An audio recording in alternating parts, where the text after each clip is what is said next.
জহিরুল আলম ও ATN বাংলার বার্তা সম্পাদক শাহনাজ মুন্নী। কর্মশালায় রংপুর বিভাগে কর্মরত প্রিন্ট ও ইলেকট্রনিক মিডিয়ার 50 জন সাংবাদিক অংশ নেন।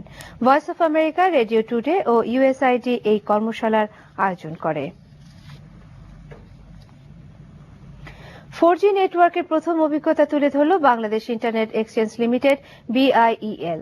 রাজধানীর একটি হোটেলে আয়োজিত অনুষ্ঠানে 4G LTI নেটওয়ার্কের মাধ্যমে দ্রুতগতির ইন্টারনেট ব্যবহার দেখানো হয়। অনুষ্ঠানে উপস্থিত ছিলেন BIEL এর নির্বাহী কর্মকর্তা ইগর গ্রাকোভিচ ও প্রধান কারিগরি কর্মকর্তা মিজানুর রহমান সহ বিটিআরসি ও সরকারের সংশ্লিষ্ট মন্ত্রণালয়ের ঊর্ধ্বতন কর্মকর্তারা। এই সময় বক্তারা দাবি করেন, এই সেবার মাধ্যমে গ্রাহকদের চাহিদা পূরণ করে প্রতিষ্ঠানটি সরকারি ডিজিটাল বাংলাদেশ করায় সহযোগিতা করবে।